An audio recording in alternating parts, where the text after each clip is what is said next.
Okay, everybody. Welcome to the latest episode of All2ReelToo.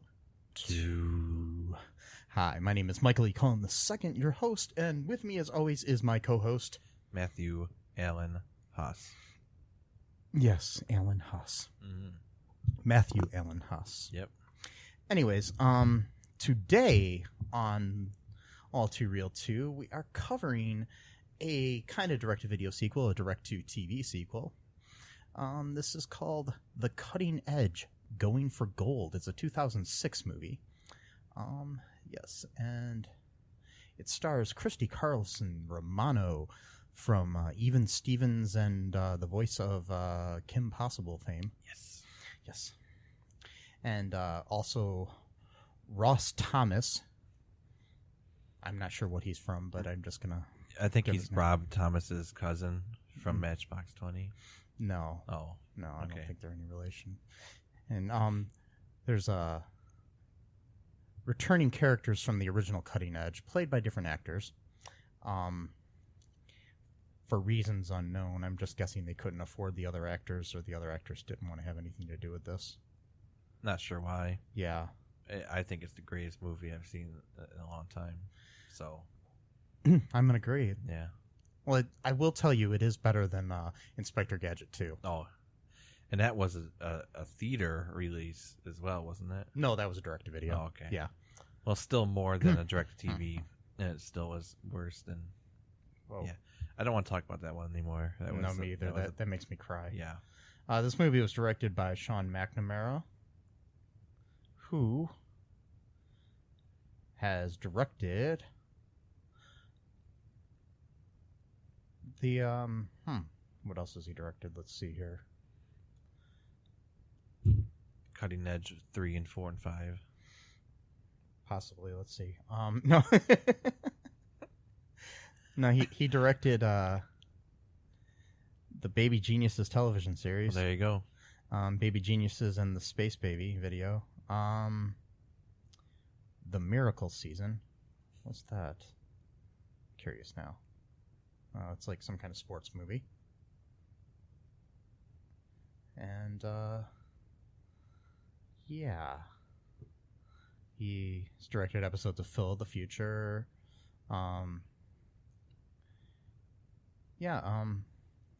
Secret World of Alex Mack back in the day, which is a kids show. So it seems like pretty much a lot of kids stuff. That's So Raven. Yeah, it looks like a lot of family type movies. And, well, this movie was for what, family? For ABC Family. Yeah, so it makes sense. It's all part of that orbit. It's, yes, sense. It's good gum. Anyways, not as good as Trident or Juicy Fruit. Yes, I love Juicy Fruit. And if any of you would like to sponsor our show, please contact me at mike@cullenpark.com. Anyways,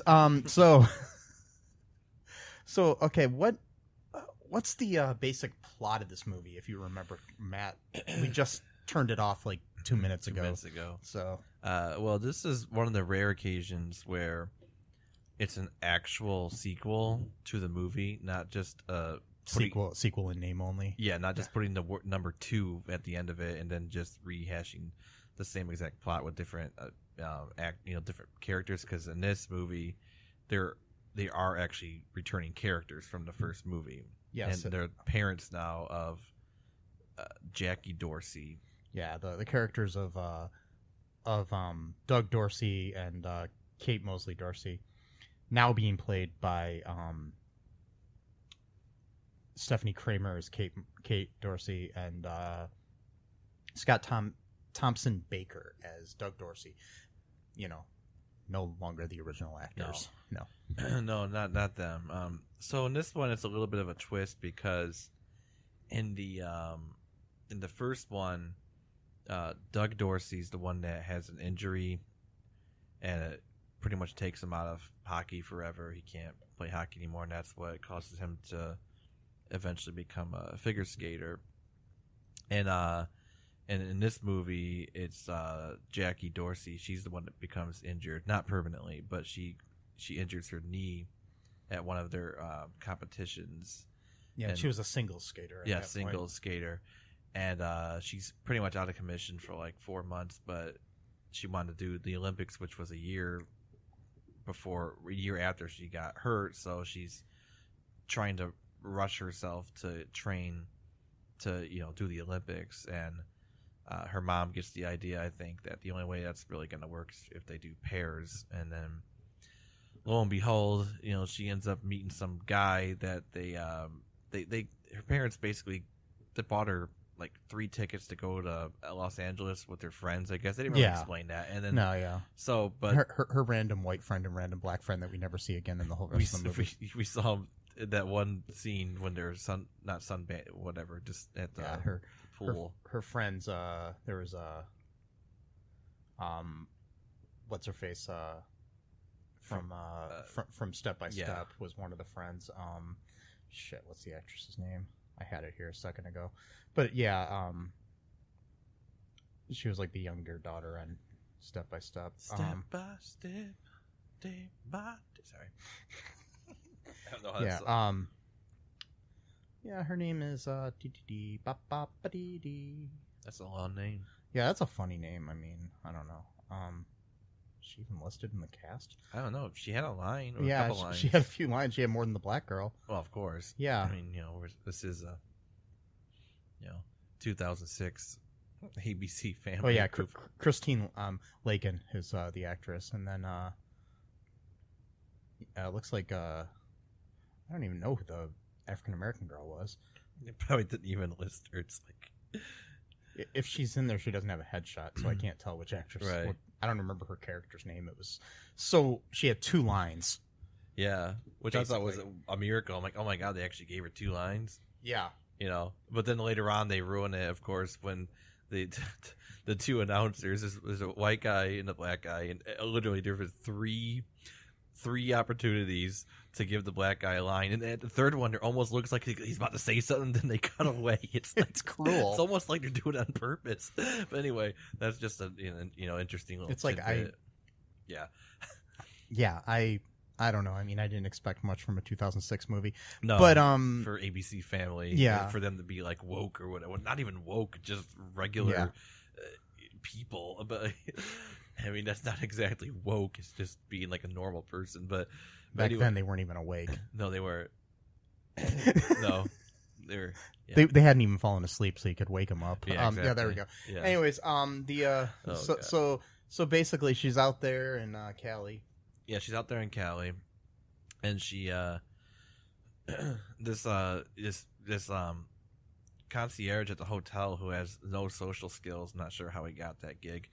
He ends up like, oh, I recognize you. You're the person that totally wiped out on the ice, and oh man, that must have hurt like hell. They used to replay that all the time, and asking her what she's been doing since she retired, and she's like, well, I didn't retire, and got all offended. So then she went to the beach where she's reading some like sci-fi book or something, I don't know what, and then like these like surfer dudes are catching the waves or whatever, and then they're like making like comments about like curves and stuff like that, and they're like, ooh, so it's like a double meaning or whatever, and then like they start talking, and like within like 2 hours they're like already acting like they've been dating for like 3 or 4 weeks. Like their relationship just really took off. Like, we do have to mention the other surfer dude is played by Ryan Hansen from Party Down and Veronica Mars fame, who is just funny because on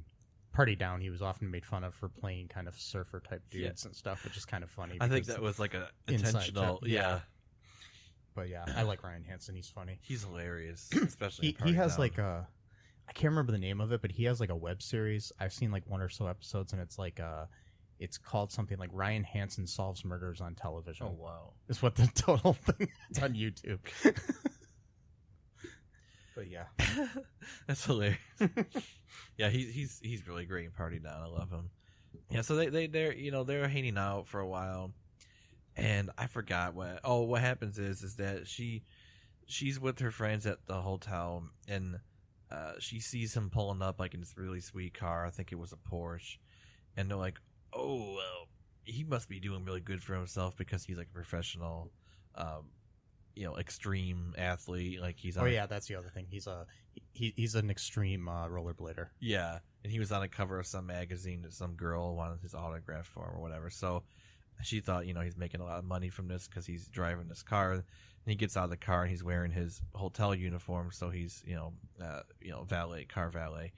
And then she got like all super embarrassed, in front of her rich friends, I guess, or whatever. Like, oh, this is Alex, this guy has a job, like what a piece of shit, type of thing or whatever. So then he gets kind of offended, like a normal regular person would at being, snubbed by like that. And then she then goes to apologize to him, and he sulks for like the first of like 45 times in this movie because this guy's got like the worst temperament I've ever. Both of them have the worst temperament I've ever seen of anyone, any movie ever. Like literally anything can set either of them off completely at random, it seems. So he says like some mean things to her. She says some mean things to him. He stares at the beach some more and sulks. Cutscene to her back at home training or something. And then cut to him with his buddy from Party Down at a bar watching the TV. And there's an interview talking about how she's doing pairs now and that they're going to do auditions for partners. So then he gets the idea that he's going to go then audition to be her partner. See where I'm getting at with this? So then her mom is talking to him on the ice, and she can't see him because his back is turned to her.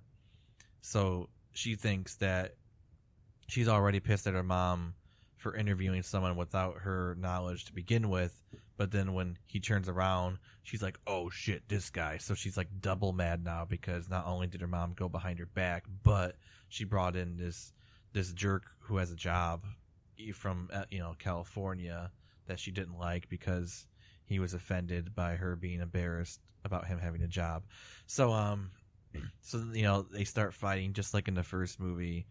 They don't get along with each other, but that's like part of that's like kind of like gives them energy, is because they're so opposite. So like the opposites attract type of trope in every single movie ever, and including the first cutting edge, which is exactly what happened in that movie. They were totally opposite. Doug was the spontaneous dude that wanted to have fun. So was Alex, is the exact same way.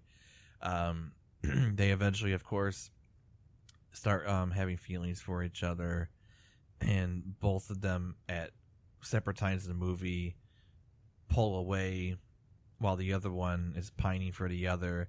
And then when it's the other's turn to be the one to try to share the feelings, and it's the other one that pulls away, and that goes on for about an hour and a half. Basically, it's the thing that does happen in real life, but especially in romantic comedies where you got to have some kind of tension there, and it's the lack of communication that I think belongs in most relationships. The most fights and everything in any kind of relationship, in my opinion, are based on the fact that people just don't speak to each other. That's the main thing. Like, you speak around each other and to everybody else but that person. Yeah. And then, it's good. This is stuff. This is called Advice Corner with Mike. Yeah. Okay. My advice is this, though. see, this is my advice for relationships. My single self here telling you that that you should be more communicative. Yeah. And see, that's why I'm not in a relationship, because I can't do that. No, I'm joking. But you used the word communicative, which is a pretty big word. So yes, it is. That's be communicative. Yeah. In relationships. Yeah. And then, if you just tell it like it is, with some tact, though. Of course, some tact. Yeah, you got to have a tact sandwich, God damn it! No, not the tact sandwich. No, not the tact sandwich. You got to just have tact, though. I tried doing that. It was so forced. I couldn't never do it right. It made me so mad because I couldn't do it right. So and what is the tact sandwich, anyways? I've heard it before. The tact sandwich is one of our dear friends actually taught me it. Is that you start off with like the bread, right? So basically the bread is like the bottom piece of the bread is like some kind of a compliment. Okay. Or not, maybe not even a compliment, but just like acknowledging something good about the goodness, somebody. Of someone. And then the meat or whatever spread, like peanut butter or whatever you're gonna put on there, that's like the criticism. Okay. That you wanted to bring up, or just an issue, a problem you're having, or whatever. Not even a criticism, just something that's like somewhat uncomfortable or whatever. And then so that's like that's that part of it. And then the top part of the bread is another compliment or some kind of acknowledgement of the goodness. It seems simple enough in theory, but when you're trying to train yourself to do it, so it's basically like, you're looking nice today. Well, I don't like it when you. No, I'm joking. No. See, that's how I was doing it when I was trying to do it, because it was so unnatural for me to speak in that way. Because usually, I mean, I'm usually a pretty diplomatic guy anyway, so I don't really think about. Well, there is tact. I mean, tact in general. I mean, it's just the way you say something and tell people things. Yeah. But I think honesty is the best thing in any kind of relationship. I mean, I've known that from my own past of not being completely honest with people and trying to, not tell them exactly how I was feeling and not tell them that, the fact that they were cheating on me bothered me. No, I'm joking. Not just going on a little bit of a tangent that had nothing to do with it. So we're done talking about the cutting edge now. So this is now a life advice show with Mike and Matt, and the cutting edge was just a sort of like intro into the talking about this now. This is Mike's therapy session. Yes. Yeah. It's actually more interesting than what we saw, but yeah. So basically, then there's this back and forth in this movie between these two that would completely be solved. That's my point, though, is it would be solved completely by honesty and telling somebody, "Yo, dude, I love you." That's all you got to do. I like you. Can we do something with this? Maybe not. Okay, cool. I had that issue with someone a long time ago, and it was just it was stupid. And then, so do you want to talk more about what happened? Okay, so then basically now we find out as they're rehearsing, or was that what they call it? Not rehearsing. Well, maybe just practicing. Practice. That's what I'm looking for. Yeah. I'm so used to acting that I call it rehearsing. Well, kind of is. I mean, yeah. I said that once when I couldn't remember the word for practice when I was talking about like so when the football team is rehearsing that just shows you how much I care about sports. Anyways, and they were rehearsing in their costumes. Wait, no, those are uniforms, right? Yeah. In figure skating, it's costumes though. So yes, they are. But they're practicing, and we find out at one point that Alex has a girlfriend, even though he's been flirting with her. But he didn't know that. He thought they had broken up, but they didn't. And of course, she's stereotypical ditzy blonde chick who's a model. Of all things, because in movies that's just, is more beautiful people to add to the freaking cast of beautiful people. Because, by the way, Ross Thomas, who plays Alex, is a hot dude. Christy Carlson Romano, who plays the Jackie character, is hot. And, so is everybody else in the movie. There's no ugly people in the movie. No, none. There's no ugly people. All pretty white people and... a hot black chick who got 2 lines. Anyways, even the extras were beautiful. Yes. So, basically, that was my little tangent on that. I kind of go on tangents, by the way, if you haven't listened to the show before. Wow. But we find out about the girlfriend, and then he sends her home, basically breaks up with her. Because she kept making fun of him for figure skating. Yeah. She kept insulting him from the freaking But stands. our friends back home would just laugh at this. Blah, blah, blah. It's like, how old are you? 24, 25 years old? Yeah. It's like you're acting like you're in junior high. Like what's in social studies, they're going to start making fun of you. Like, yeah, they're going to make fun of you because you're wearing Reeboks instead of Nikes or something. No, they're not. I know, it's like losers think like that. But yeah. But, of course, that was the stereotype of her character, the blonde, that doesn't only care about anything but image and bullshit, stuff like that. And she was such a dumb character. What a thankless role for that actress, too. Yeah, I mean, she's probably actually a really smart person. They have to play just as dumb. Sadly, though, I looked her up and I saw that she had only acted like one other time after that. Oh, wow. Like, she hasn't acted since like 2008. Maybe she had a really bad experience with some movie or something like that. But yeah, and she just like sadly just hasn't done much acting at all. Yeah. So anyways, so there's conflict there. They can't tell each other that they love each other. Eventually, Jackie's on TV being interviewed and says that she wants to get the gold however she needs to, like however necessary, like even if it's as a single instead of a double, and blah blah blah. And then without talking to her and asking her about it, the dude just takes off and goes back to California. Yeah, Alex has this problem where every single time he gets offended, he just takes off. Like okay, the first time when she insulted him because he dared to have a job and make money, okay, I can understand that, some rich person who looks down upon someone who actually works, I get that kind of feeling, that sort of like classist sort of insult. Okay, but every other problem has just been and it was even foreshadowed early in the movie too. Like he has a phone call with his manager for his rollerblading or whatever, and some sponsor of his isn't going to sponsor him anymore. Oh yeah, and so he freaks out and he breaks the phone. Yeah, he's got an anger issue. Yeah, he literally just completely destroys the phone. Like busts this like a hotel payphone or whatever. So it's like, and then he goes to the bar and goes, the phone's broken or whatever. Yeah. So he takes off, and then just like these little things that would, like, for example, so like when they're doing the whole will they won't they thing, like kind of in the middle of the movie.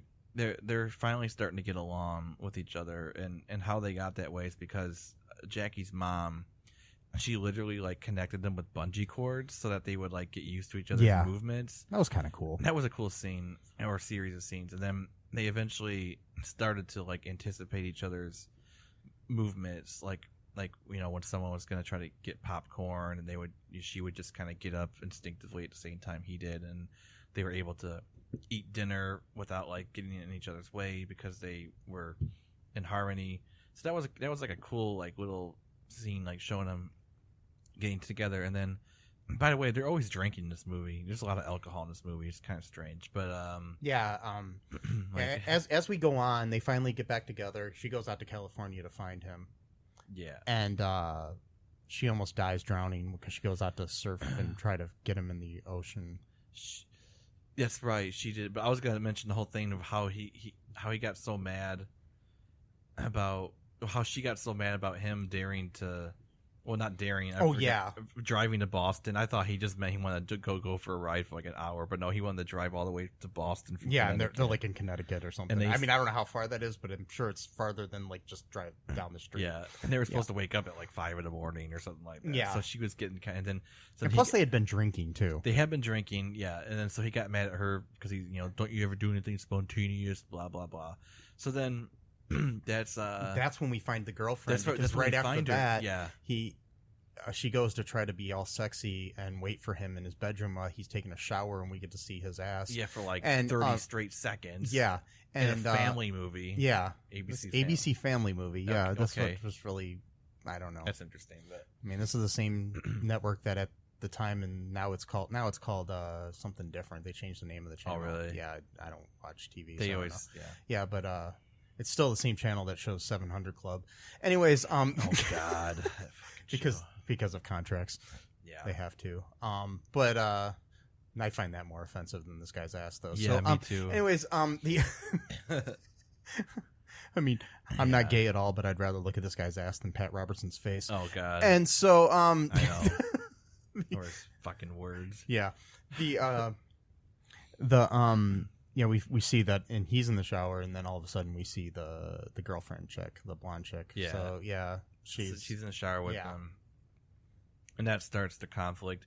And like, just her name is Heidi, by the way. Her name is Heidi, and just to show again how oblivious this character is. Like, at no point does she ever like notice that Jackie's being like sarcastic to her or about her. Like, she just always got the smile on her face, like until finally, though, when she tells him through the door that she loves him, and then she begs him to open the door, and then she locks the door for me.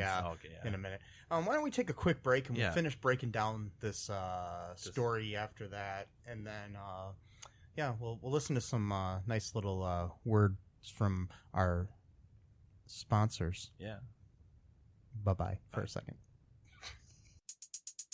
Hey, folks, this is Michael E. Cullen II from the podcast that you're listening to right now, along with Matthew Haas. We just wanted to tell you about our great podcast called Super. It's called All Too Real. And on that show, what do we do, Matt?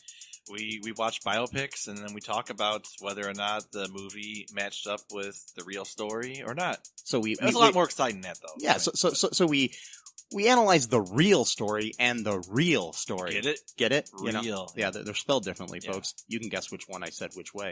Anyways, so sometimes we have guests, sometimes we don't.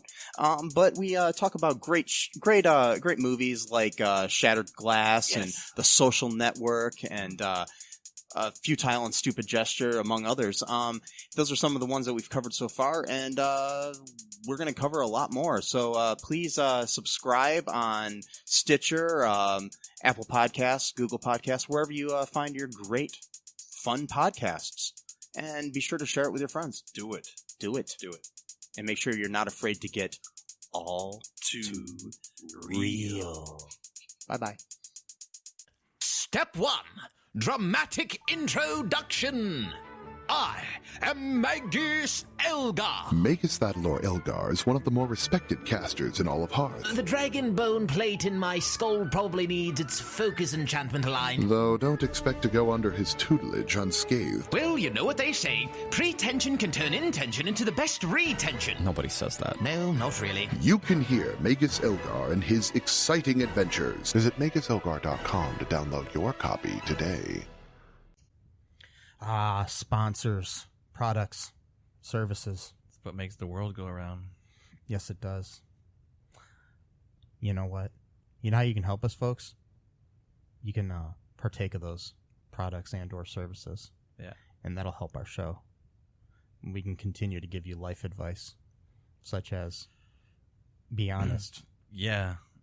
And tell people how you feel. Yeah. Especially when they're cheating on you. Anyways, and be communicative. Yes. Communicative. Yes. That'll be our new podcast. It'll be Communicative with Mike C. Anyways, I like that. So, communication with Mikey C. Anyways, I like that. So basically, all right. So they're fighting back and forth. She goes out to Cali to convince him to come back after she was flirting with the idea of being a single skater again. Right. Which, even when she said that, she was kind of just flustered about being interviewed, and she was just trying to think of something to say. So she wasn't. But he took off because he was misunderstanding just things temperamental again, because people don't talk to each other in these fucking movies. Yeah. I'm sorry, that's the thing that always pisses me off the most I know. about romantic comedies in general. That's how they stretch out the movie to be an hour and a half. Otherwise, it would be like 15 minutes long. So then it is frustrating. No, God damn it! Like, because the point you want is when they get together. I mean, but once they're together, they're going to fight and be angry at each other and probably break up in a year or two, anyways. But you want that whole riding off into the sunset together sort of thing. Yeah.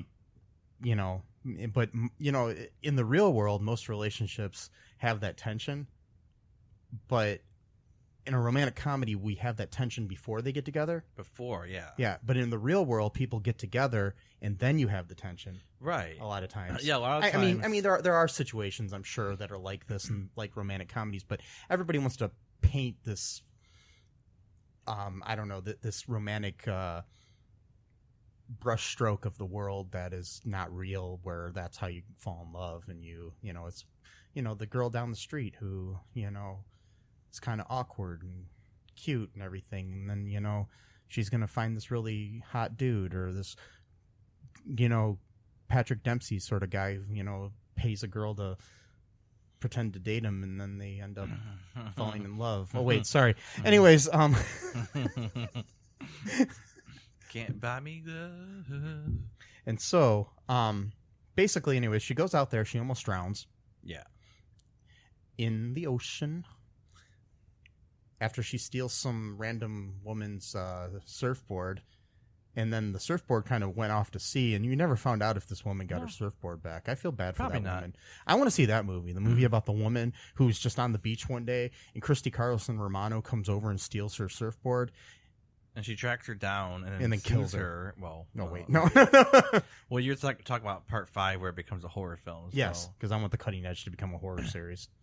starting part 5, Yes. it just changes. Where people are just killed with the blades For some reason. the blades of ice skates. That'd Yeah. be, I just want to see a bloody ice skate. Cutting Edge, the Cutter, or the Cutting, or The cutting. the Cutting. I don't know.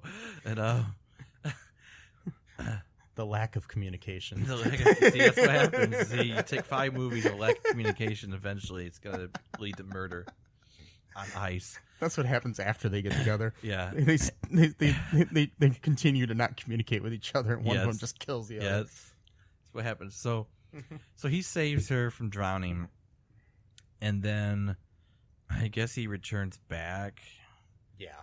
and then this time it's her mom that's the one that's mad at him and is like giving him like kind of like the cold shoulder, which usually it was her trying to play like the role of peacemaker. Yeah. But now she's had enough of his temperamental nature, probably because it reminds her of Doug from Yeah. the past, doing the same kind of bullshit of sabotaging their that's the other thing that Alex does a lot in this movie, is that whenever they're actually getting close to winning, he'll either like stay up way too late, or he'll drink, or do both, and then he can't like really perform very well the next time.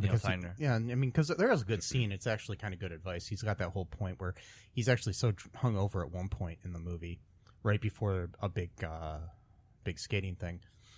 That's what they call them, right? Skating The things. skating thing, yeah. Yeah. Anyways, he decides to get wasted the night before, and he's hungover, and the dad takes him and then waterboards him. No, I mean, he basically does. He throws him into the shower with cold water and tries to wake him up and make him realize. But they do have a kind of a poetic moment where it's basically they're just talking about the fact that the dude's afraid that what if I lose, sort of thing, and then it's like you can't ever win if you're not if you're not afraid to lose or something, or whatever. You gotta be willing to lose if you're gonna win. That's what it was. Yeah, and it was kind of good advice, because that's true. I mean, it's kind of like the whole Wayne Gretzky quote, which is a true quote from him, where it's like you miss all the shots you don't take. I'm sorry, I just love that. Yeah, that scene of Michael Scott. Oh yeah, in The Office, he quotes himself quoting Wayne Gretzky.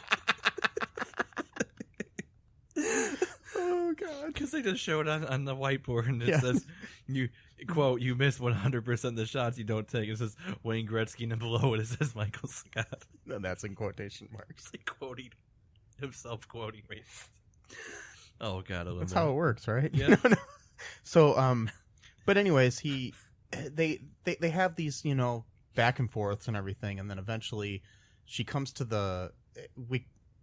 It's the week of like a big skating thing later on. Like I'm kind of fast forwarding towards Olympics. basically I mean, it was the Olympics. Is that a big skating thing? I think it's a big skating thing. It was the Olympics, so So what are the Olympics? It's one of the Maybe we need to do a history of that in case our fans don't know what that is. Yeah. I'm joking. Anyways, is that the thing with the rings? Yeah. That kind of intersect and stuff? Oh, okay. That's it. Yeah. And these are the Winter Olympics, right? I would imagine they are the Winter Olympics, yes. Yes. I don't think they do it in the summer of skating, but they could. It's ice rink. I mean, Yes. it doesn't need to be, cold outside in order to ice skate. But yeah, they are we missing some stuff or not? I'm trying to remember. There were just so many times that the same thing happened over and over again that I think we can kind of just fast forward to it. Basically, what ends up happening is Dad comes back with some good advice to Jackie as well, because he had already given good advice to Alex, and now he's like basically saying the same sort of thing with her, that basically, have you told the dude you love him? I'm kind of paraphrasing here. Yeah. And, she's like, no, but he knows, blah, blah, blah, and it's like, does he? When, I didn't say it. It's this whole lack of communication bullshit, I'm telling you. Well, she gives him so many unclear signals, and he does the same thing. This is why women suck sometimes. Anyways, and men too. But anyways, we're going to... Well, it is. Yeah. It's just the assuming that other people know what you're talking about. That's why people suck, I guess. I should just say in general, because we always assume that, I've been extra nice to that person, they must know that I like them. Well, yeah. Or the fact that, some people take the wrong message too, where, you're extra nice to the customer you're waiting on or something, and then all of a sudden the guy or girl thinks you're in love with them. Yeah. Or yeah, so it'd be the opposite of like, well, I just want to be nice to people. Yeah. I'm not trying to get with anyone or anything like that. Yeah. I just want to be nice. Yeah. It's kind of like me opening doors for people, the doorman. That's what I was saying. Yeah, that's what I was thinking about. I do that all the time. I open the doors for people. I've always done it. Yeah. And I feel bad if I don't do it. Yeah. But then if you do, they think you're flirting with them, and then it's like. Or some people, they didn't feel obligated to like walk faster, so then like they want to walk at their own pace. Now they feel like they have to walk faster than what they want to walk just to get through the door in time. It just becomes the whole thing. I mean, and it's really great when you think somebody's coming out of a door, but they're not. They stop for a second and look at something, so and you're standing there holding the door. We could do a whole show about. I mean, we already did that sketch and Psyched, but like we could do a whole philosophy about opening doors for people. Yeah, and like the moral ambiguity of or just manners in general. Just manners. I mean, it's just like what's good manners, what's bad manners, what's the context, cultural context too. Because like in some cultures, like for example, like I forgot who it was. I was talking to someone. I don't know where it was. But they were from a different country. I don't know. I'm trying to remember where it was, but I ended up giving them the thumbs up. And then, like, after a second, I realized, wait a minute, in some cultures, thumbs up basically means fuck you. So I'm thinking, like, shit, did I just, did I just insult them? I totally just do like this. I'm trying to figure out who. Yeah. Who I don't even remember who. But still, it's just the point that you never know. Anyways, so the movie continues, and we've got the dad basically convinces her to go tell the dude that you love him. She knocks on the door. I saw it coming a mile away. When I was watching it, she's telling basically the door that she loves him. On the other side of the door, we find out that Heidi was there, the girlfriend. She heard the whole thing while Alex was in the shower. And she locks the door and basically gives Jackie the impression that he doesn't love her. She gets all frustrated and mad, and then Alex figures it out because he's clairvoyant or something. Oh no, he figures it out by saying, because she says that the maid was at the door, not yeah. It's only 7 o'clock. Why would the maid be here? Like, that's such a weird thought to have. Like, my thing is like, unless there's like some kind of strict schedule, like maybe the maid can't work at 7. I don't know. Maybe in the Olympic Village, you're not allowed to clean a bedroom at 7 in the morning. Anyways,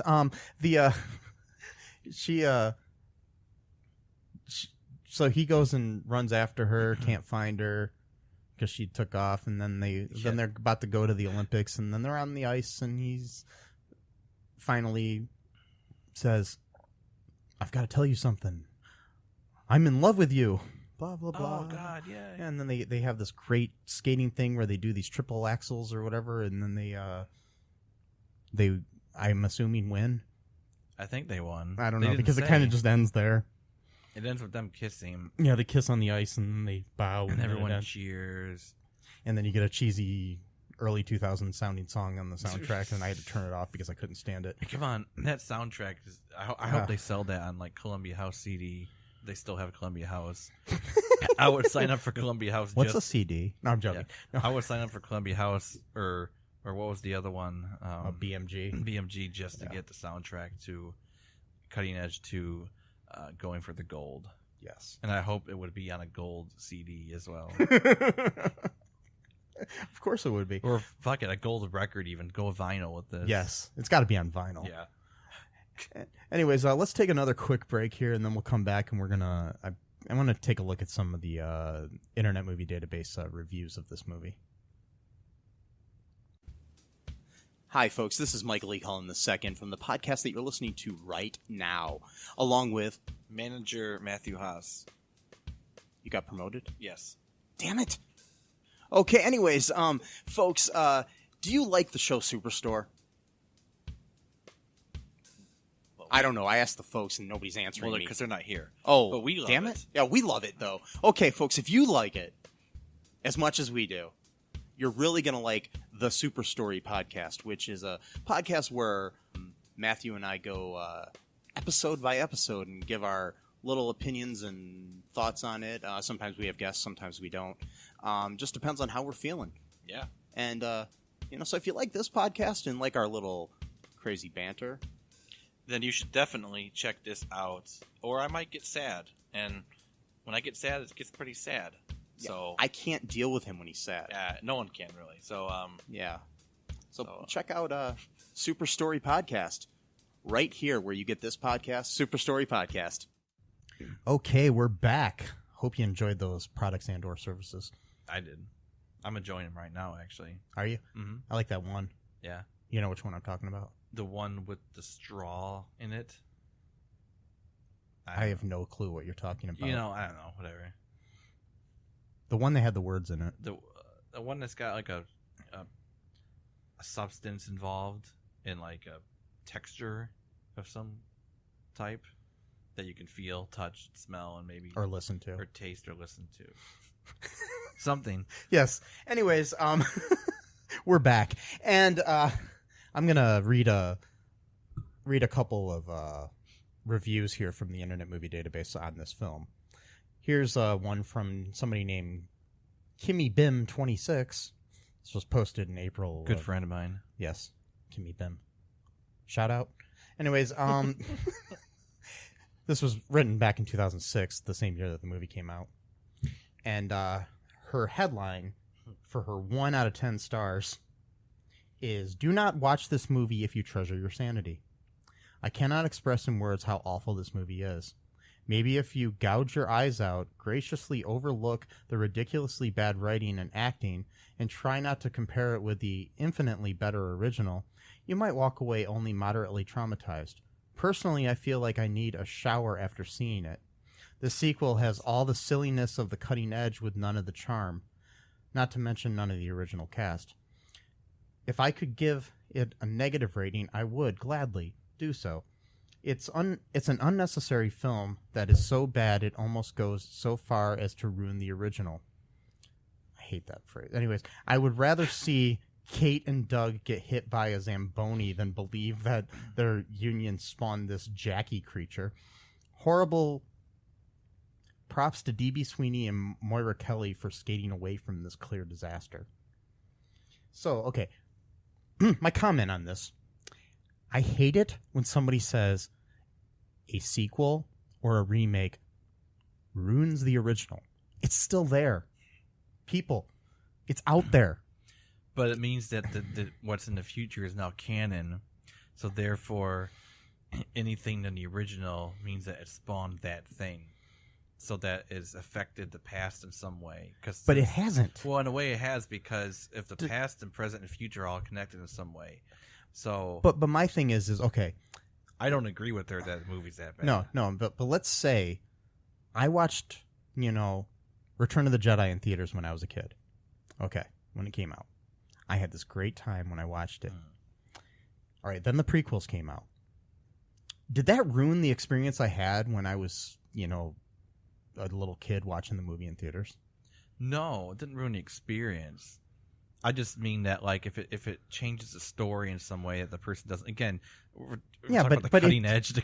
But what I'm getting at is that the cutting edge 2 does not negate the fact that the cutting edge existed. No, it doesn't. And you can still go back and watch that movie and just say, "Hey, I saw this other piece of shit movie."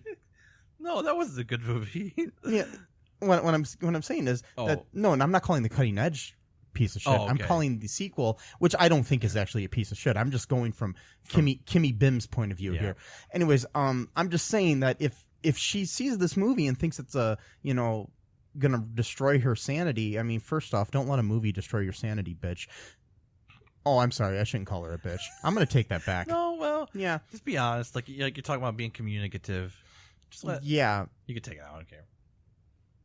What I'm saying is, don't let this movie destroy your sanity, woman.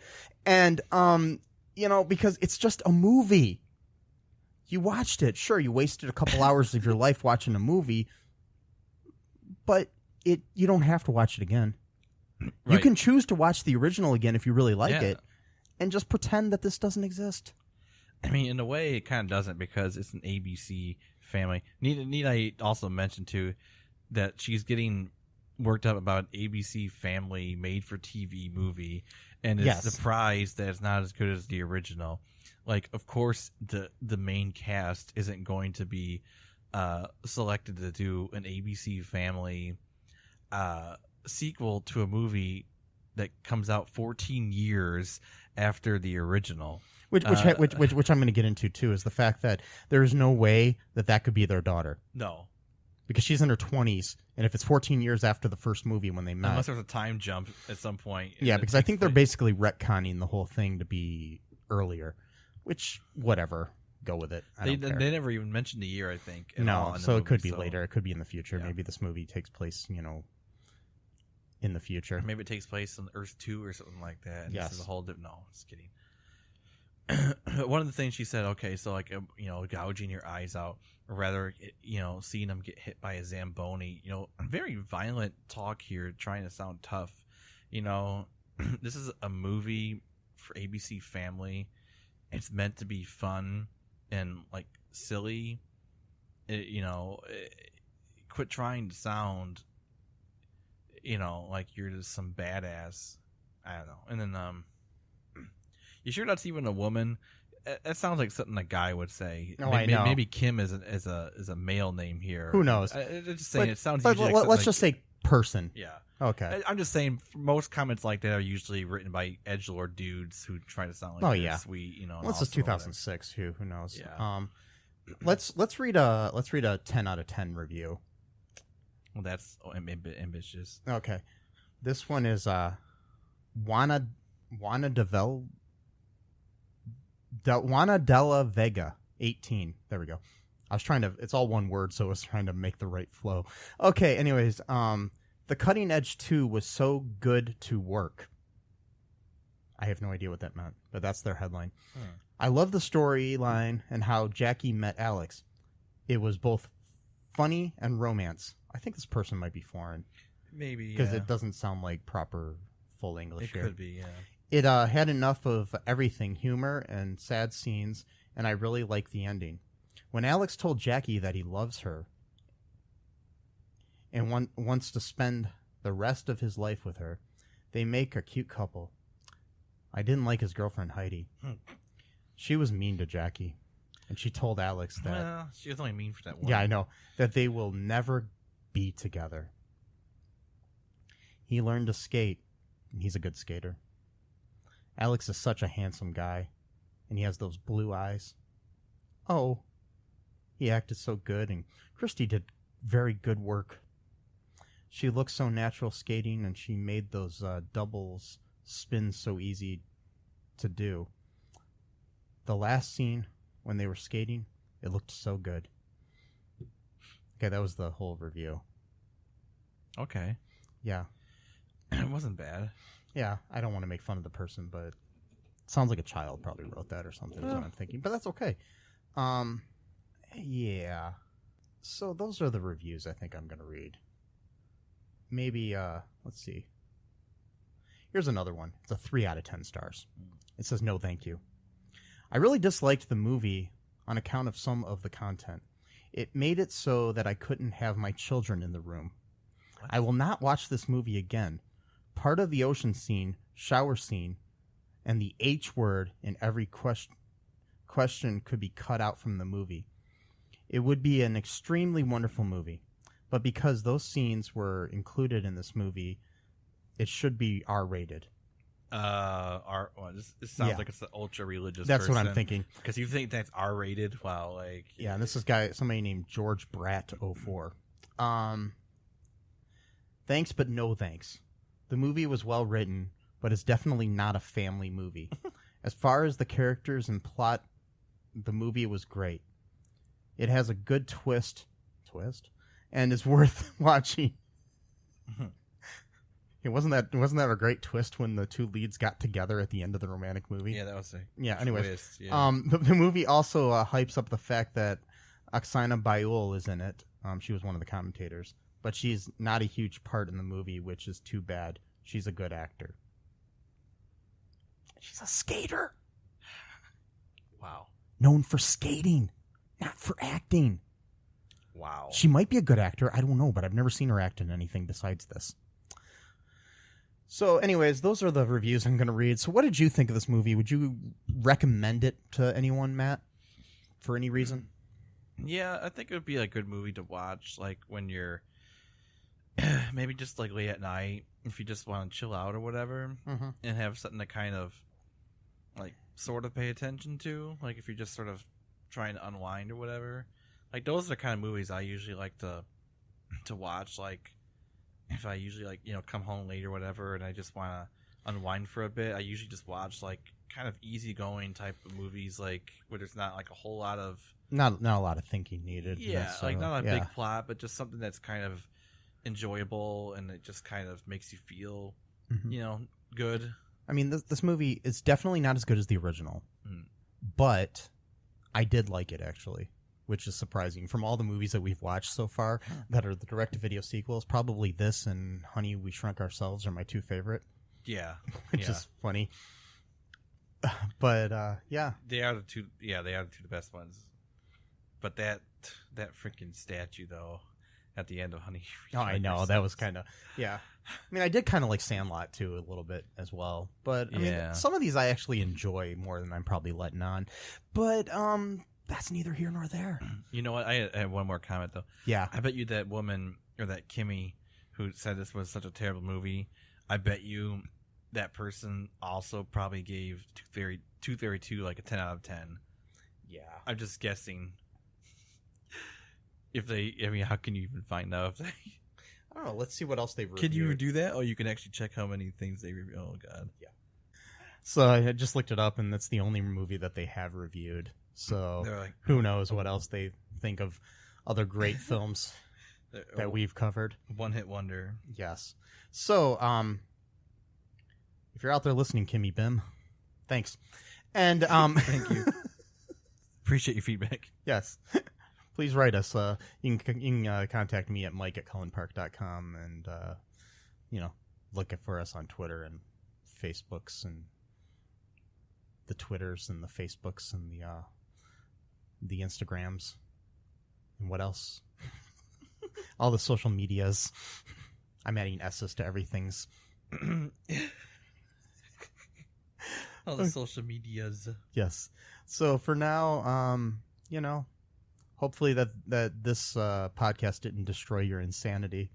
I mean, destroy your sanity. Destroy your insanity. I like destroy your insanity. Hopefully, it didn't destroy your insanity and make you insane, make you, not insane anymore. So, anything else here, Matt? No, just be good and enjoy yourself. If you want to watch this movie, get some popcorn. Maybe I think it's a good Saturday afternoon. That's what I was saying. It's a good movie to watch if you're not if you want to pay attention a little bit, but you don't have to pay attention to every scene. It's a good thing to have on. Like you're cleaning your apartment and you got this on in the background. Yeah. Well, like I said too, like usually when I come home from these podcasts late at night, I can't go straight to bed right after. I gotta watch TV for a while, and usually I just watch stuff that's just easy going. I don't watch anything. So tonight when you get home, you're gonna watch this again, right? Probably not this. I might watch. I might watch the first one. Yeah, maybe the third one. Yeah, no. We may cover the third and fourth in the future. We'll wait and see. If you want us to, please write us and let us know. But for now, the All2Real podcast thing is closed here. Goodbye, everybody. Bye-bye. Thanks for listening to All2ReelToo podcast, a Cullen Park production. Produced and edited by Michael E. Cullen II. Music by Matthew Hawes. Subscribe and share the show. Visit us at cullenpark.com.